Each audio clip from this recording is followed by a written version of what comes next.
What's going on, guys? So today I'm going to take you through a hamstring video. I'm going to focus more on what actually goes through my head while I'm lifting instead of taking you through the structure of the workout. I am more than happy to go over the structure of the workout in another video if that's what you guys want.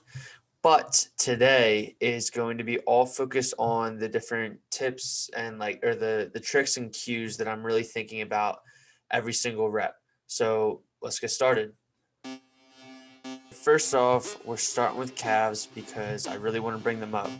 I've noticed throughout the years of lifting and doing legs, and I put calves at the end, I'm not able to really give them the necessary intensity that they deserve in order to really grow them. I'm sure as a lot of you guys know, calves are a very stubborn muscle, and unless you're absolutely blessed genetically, it takes a lot of work.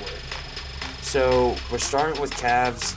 What I'm focusing on here is keeping my big toe in contact with that pad the entire time and getting a really deep stretch and a full contraction at the top as far up as I can. So this is my first set of calf raises, and I'm doing a 45 on either side, really trying to get that full contraction and holding at the top for maybe a 2 count. So this is to really get as much blood in there as I can and to really focus on just overall growth.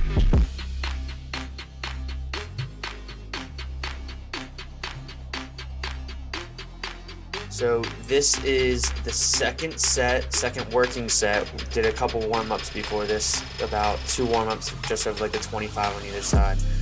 But this is our second heavy working set. So we're going a little bit heavier on this one.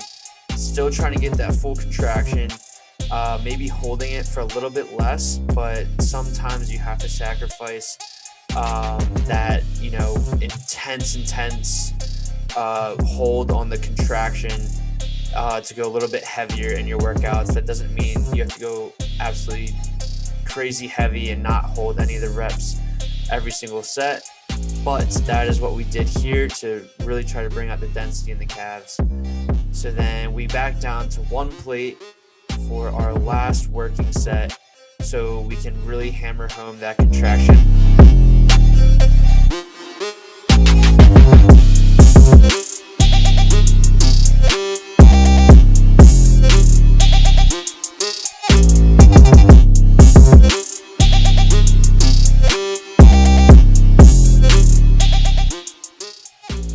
Another big thing is you don't really want to have your hands helping you. A lot of people grab the handles in front of them and try to pull back and bring the weight up. I like to just grab the side and either push down or just hold where it is so that my calves are doing all the work. Otherwise, it's kind of pointless. There's no point in ego lifting if you're literally just pulling it back. So as you can see, my hands here are just resting on the top. And then for this last working set, we're doing a drop set. So I'm going to drop the weight about in half. And instead of really focusing on the contraction and the 2-second hold at the top, I'm going to just pump these out and get as much blood in my calves as I can and really burn them out. You often hear people talking about like a burnout set. And that's kind of what we did here. We did a drop in half and go to absolute failure, just pumping them out and get some partials in there at the end until you can't move the weight at all.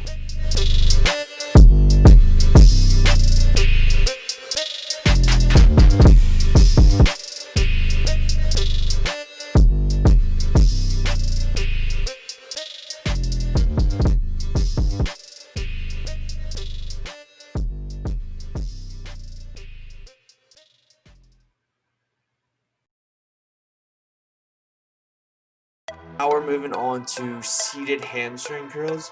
I like to do more contraction focused exercises earlier in the workout instead of something like a lying hamstring curl where it's more of stretch focus. I really want to make sure there's as much blood in my hamstrings as possible so that I don't, 1, tear something, and 2, so that they are just more elastic later in the workout when they have a really good pump. So for the seated hamstring curls, I like to keep my ankles fixed in a neutral position with my toes up, not flexing my calves at all, but just keeping them straight where they are and focusing on driving through my heels in an arc. I'm not pulling back, but I'm pulling down and then back. So that's kind of the movement you want to be thinking about.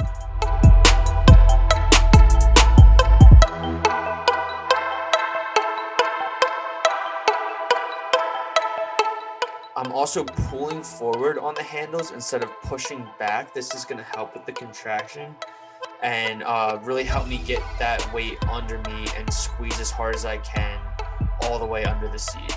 I'm really driving forcefully through my heels as hard as I can, really being aggressive and controlling the negative. So now we're moving on to some Romanian deadlifts, dumbbell Romanian deadlifts. And the focus here is going to be on keeping the knees somewhat bent, but also straight. We don't want to be, squatting into it. We want to keep them as straight as we can, but we don't want to put any unnecessary stress on our knees. So what we're doing here is we're lowering the weight about to mid shins while keeping our back straight, not letting our back round at all. And then as soon as we get to mid shins, we are focusing on pulling the ground apart with our feet. So what that kind of looks like is like your feet are like on the ground, and if there was a line between the middle of your feet, we're trying to expand that. So the movement, the contraction to bring the weight up is pulling my feet apart and flexing and like pushing my pelvis forward. So I'm like squeezing my butt. This is going to give an extreme contraction on your hamstrings and your glute tie-in, which is also very good for bikini competitors, but as well as, anyone really just trying to bring up their legs.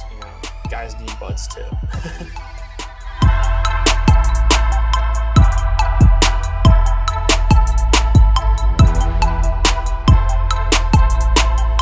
So as you can see, we did 2 warm-ups, and now we are moving on to the heavy set. With the heavy set, it's really important to keep that back as straight as you can, and we don't want to put any unnecessary pressure or stress on our lower back, and we want all the weight on our hamstrings. So keep those knees bent, lower the weight to your mid shins while keeping your back straight.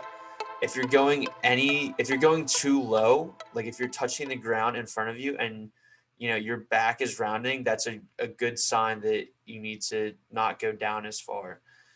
If your back starts to round at all in any spot, upper or lower back.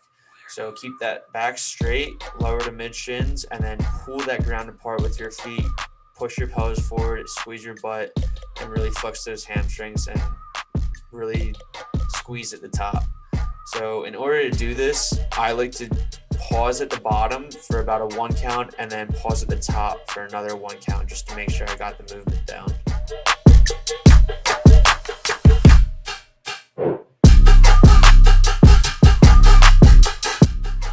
So now we are moving on to the leg press. I usually do the leg press after my seated hamstring curls, just because it's a really nice stretch, but I found that doing RDLs right after my seated hamstring curls is a much better stretch on the muscle after they get really pumped up from the seated hamstring curls. So doing leg press after the RDLs when they're really stretched out, I have found I'm able to go a little bit deeper with it and keep my back straighter.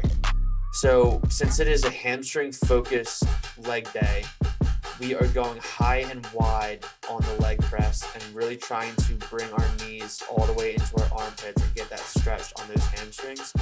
So on here, I'm focusing on driving through my heels just short of lockout. If I lock out, a lot of the stress goes to my quads, and we don't want that. We want to keep that stress on our hamstrings, and our hamstrings are going to be primarily dominant in the lowering portion of this. So going just before lockout will keep the tension on those hamstrings instead of transferring it to those quads.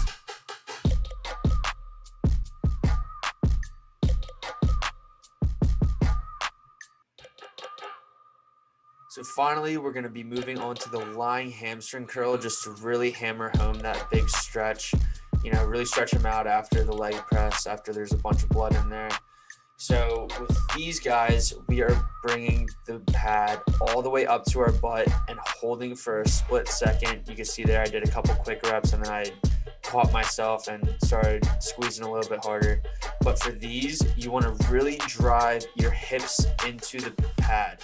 As you can see, I have an extra pad, so I'm able to get an even deeper stretch. And I want to really focus on driving my hips into that pad and squeezing my butt the entire time. This is going to give an extreme contraction on the hamstrings, more so than just, letting your hips kind of come off the pad. So keeping everything locked in and really driving through that the lower portion of your leg, around your ankle, and really squeezing as hard as you can, and then getting a nice deep stretch with a controlled eccentric is going to really absolutely just tear up your hamstrings. And don't be afraid to get a couple force reps in there and a couple partials or some negatives towards the end of your workout to really just finish them off.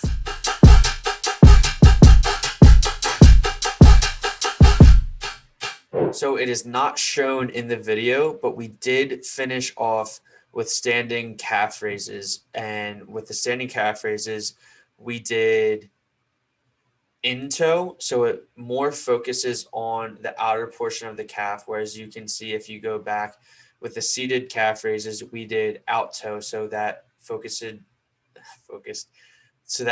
more on the actual inner part of the calf. So we want to hit every single angle of our calves and our hamstrings in this workout. Really beneficial to split up your hamstring and quad work if you're having trouble bringing up your legs. Definitely something to look into instead of just throwing a couple hamstring exercises into your leg day. After you squat and leg press, when your legs are already taxed, you're taxed.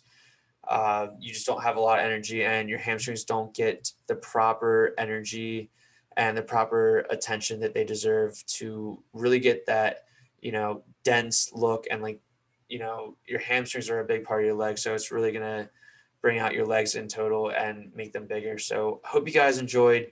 Please leave a like. It means so much. It means the world.